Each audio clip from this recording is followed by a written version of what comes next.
이제 운동과 당뇨병에 대해서 췌장에서의 인슐린 분비에는 문제가 없지만 그 기능이 떨어진 상태로 인슐린 감소성이 저하 혹은 인슐린 저항성이 생겼다고 표현한다. 인슐린에 대한 저항성이 높아지면 근육 세포로의 포도당 흡수는 떨어지고 간에서는 계속해서 포도당을 새로 만든다. 즉 혈당이 올라가는 것이다. 이 상태가 계속되면 제2형 당뇨병의 발병 위험도가 올라간다. 췌장에서는 높아진 혈당을 낮추기 위해서 인슐린을 더 많이 만들어서 분비한다. 인슐린 증가는 체내 지방 축적과 염증 반응을 유발하고 이는 다시 다른 세포의 인슐린 저항성을 높인다. 지방이 혈관벽에 쌓여서 죽성 동맥 경화증을 일으키고 뇌졸중과 심혈관 질환을 유발한다.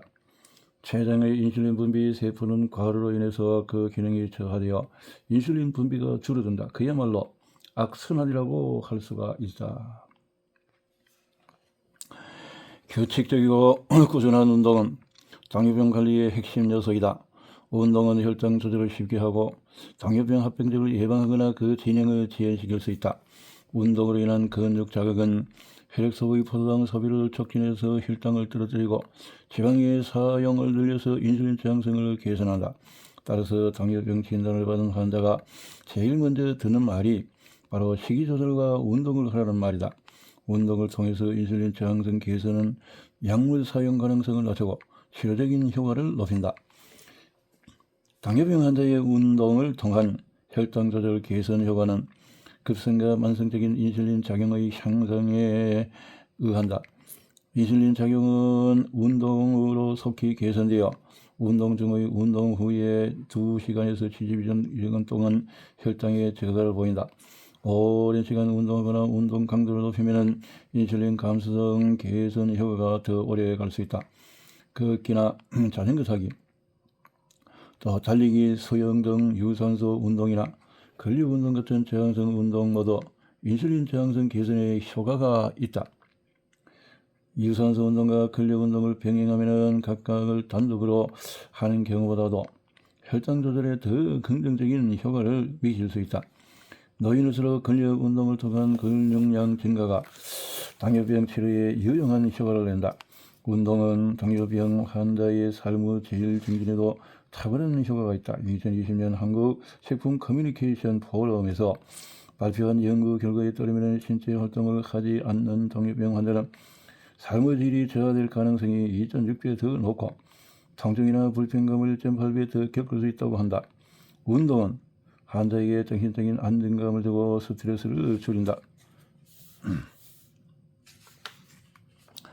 당뇨병 환자에게 운동은 선택이 아닌 필수적인 과제로서 삶의 변화를 이끌 수 있는 원동력이 되는 셈이다. 당뇨병 환자에게 권하는 가장 대표적인 운동은 수영, 걷기, 자전거 타기 등 유산소 운동이다. 이 중에서 가장 적합한 것은 걷기인데 누구나 쉽게 할 수 있고 경제적인 부담도 없는 운동이기 때문이다. 걸으면서 노래를 부르기 어려울 정도로 빠르게 약간 숨차고 땀날 정도로 걷는 중증도 운동을 일주일에 150분 정도 하는 것이 좋다. 아울러 일주일에 2, 3회 정도 근력 운동도 해야 한다. 지속적인 근력 운동은 당뇨병 환자의 심혈관계 질환 발생률을 낮추고 근골격 계통의 통증 예방에 도움이 된다. 당뇨병 환자에게 있어서 운동의 중요성을 강조한 2500년 전의 기록이 있을 만큼 운동은 당뇨병 치료의 기본이라고 할 수가 있다. 자, 이제 크게 6번째 이야기로서 뼈 건강과 골다공증 문제에 대해서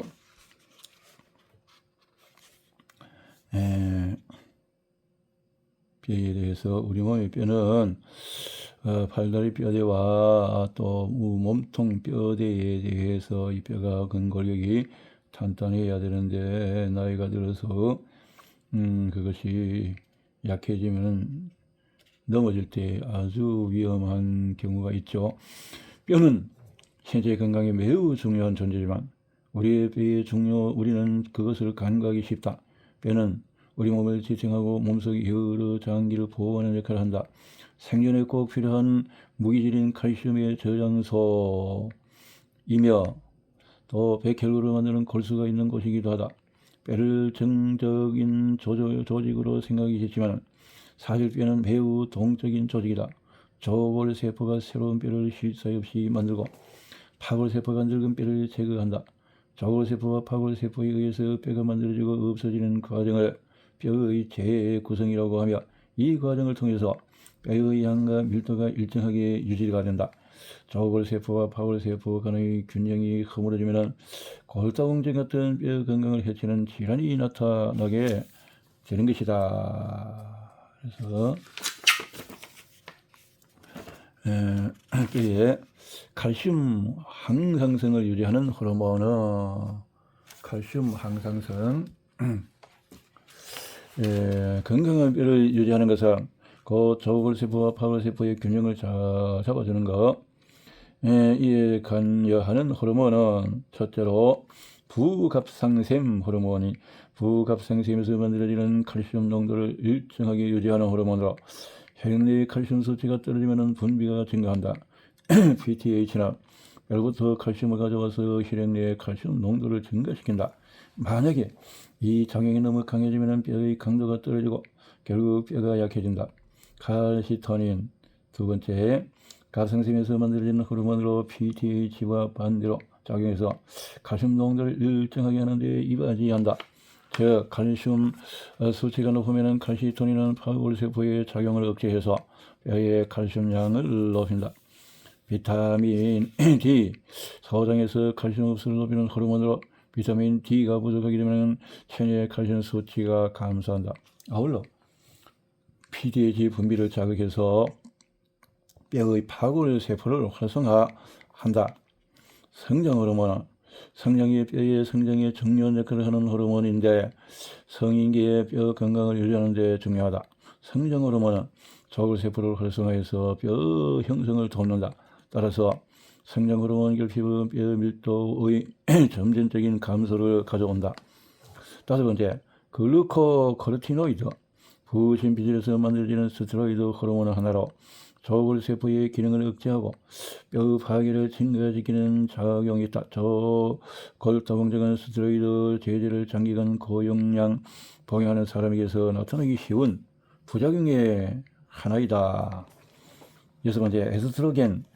폐경이 지난 여성의 에스트로겐 결핍은 뼈 파괴를 증가시켜서 뼈 형성과 뼈 파괴의 불균형을 초래한다.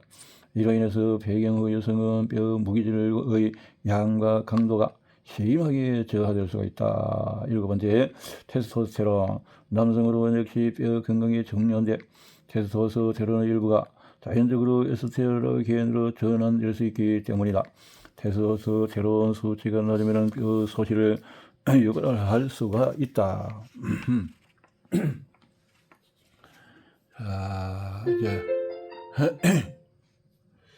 인생 이막의 불청객 골다공증에 대해서 뼈가 골밀도가 단단해야 되는데 막 골다공증은 구멍이 뻥 뚫어지고 그러면 허리가 굽혀지고 키가 작아지고 옛날보다 이렇게 되어진다는 거죠. 이거 정상적인 건데 아유 이거 막 뻥뻥 뚫어지면 이렇게 되겠네요. 자, 나이가 들면 뼈는 약해지기 마련이다. 자기 우리의 인생 이막을 위험에 빠뜨린 것이 바로 골다공증으로 인한 골절 발생이다. 골다공증은 말 그대로 뼈에 많은 구멍이 생기는 질환으로 뼛속을 채우고 있던 뼈 성분이 빠져서 뼈의 강도와 밀도가 낮아진다. 골다공증 골절은 전 세계적으로 3초에 한 번씩 발생할 정도로 매우 흔하며 작은 충격에도 쉽게 뼈가 부러진다. 예를 들어서 재채기를 하거나 식탁에 살짝 부딪히는 것만으로도 골절이 생길 수가 있다.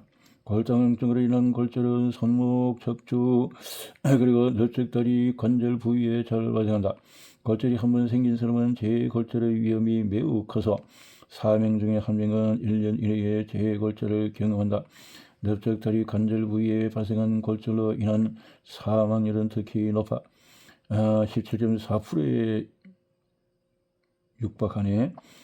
10명 중에 1.5명은 1년 이내에 사망한다. 골다공증으로 인해서 발생한 척추 및 이렇게 골다공증 허리 막 이렇게 등등 골다공 수가 2019년에 갈수록 많이 자꾸 증가되네요. 뇌출혈이 관절 골절은 일상적인 활동을 매우 어렵게 하여 환자의 삶의 질을 낮춘다. 아울러 의료비와 병고 완비 등 사회적인 부담도 많이 증가하고 있다. 최근 우리나라의 골다공증 환자의 수는 날로 늘어나는 추세이다. 늘어난다. 골다공증이 생겼다 하더라도 꾸준한 치료를 통해서 추가적인 뼈의 손실을 막고 골절을 예방할 수가 있다. 아울러 뼈 건강에 좋은 식습관 같은 거 비타민 영양을 꾸준한 운동 이렇게 할 필요가 있다.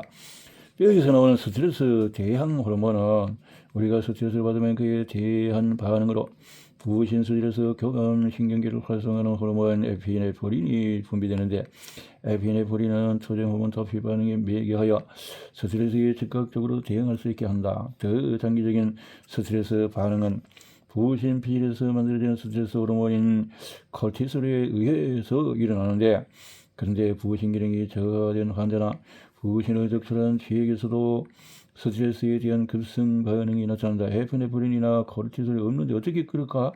그 이유는 우리 뱃속의 스트레스에 더 적극적으로 대응할 수 있는 시스템이 있기 때문이다.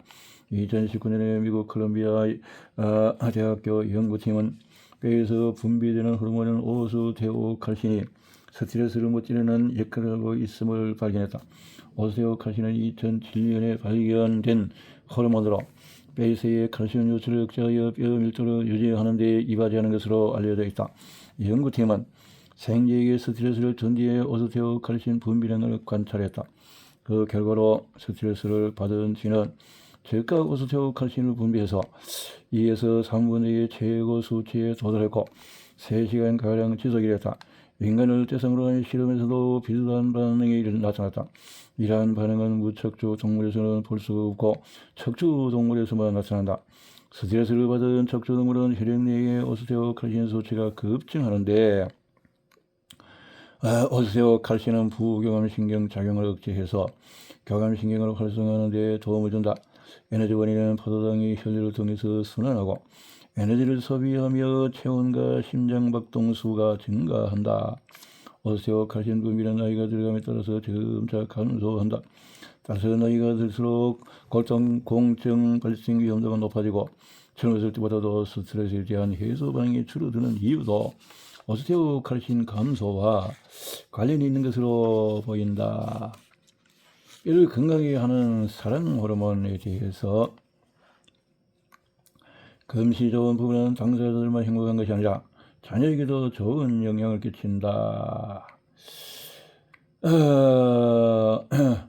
그 어려운 일을 참 이렇게 좋은 생활을 하는 70년이 넘게 지속하고 있는 사람들이 있는데, 지미 카터 전 미국 대통령과 그의 부인 로잘린, 지미 카터와 로잘린 젊을 때부터 나이가 들어서까지 아주 부부의 금실이 돈독했군요.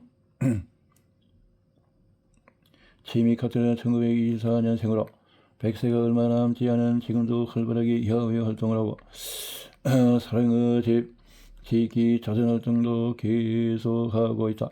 2019년에 95세의 나이로 엉덩이뼈 골절 수술로 잘 이겨낸 그의 곁에는 첫사랑이자 75년이 넘게 해로하고 있는 로잘린이 있다. 그의 곁에는 첫사랑이자 75년, 대단하네. 오랜 세월을 함께 보낸 부부는 지금도 손잡고 산책하고 장난을 주고받는다. 자신의 큰 성취로 대통령직, 노벨상 수상, 그리고 결혼을 꿈는 그는 2015년 진단받은 암도 7개월 만에 완치 판정을 받았고 치매도 없다. 행복한 결혼 생활 덕분이 아닐까? 카터 부부처럼 행복하고 만족감을 느끼는 결혼 생활을 하는 부부에게서는 사랑 호르몬으로 알려진 옥시토신이 많이 분비가 된다. 최근에 옥시토신이 뼈의 재구성 및 골다공증 예방에 중요한 역할을 한다는 연구 결과가 알려졌다. 뼈 세포에는 옥시토신 소형체가 존재한다. 에스트로겐 조골세포에서의 옥시토신 합성 분비를 촉진한다. 옥시토신은 조골세포에 영향을 미쳐 뼈 형성을 촉진한다. 폐경 후에 여성은 옥시토신 수치가 높을수록 뼈 밀도가 높다. 실제로 골다공증이 심한 폐경 후에 여성은 건강한 여성에 비해서 혈액 내 옥시토신 수치가 유의하게 낮다. 그러나 옥시토신은 골다공증 남성에게는 영향을 미치지 않아 에스트로겐이 중요한 역할을 하는 것으로 보인다. 여성의 노전 건강에 큰 역할을 하는 옥시토신 생성을 늘리려면 원만한 부부관계를 유지하는 것이 중요하다고 하겠다. 자, 이제 에스트로겐에 대한 중요성을 이렇게 설명을 했네요.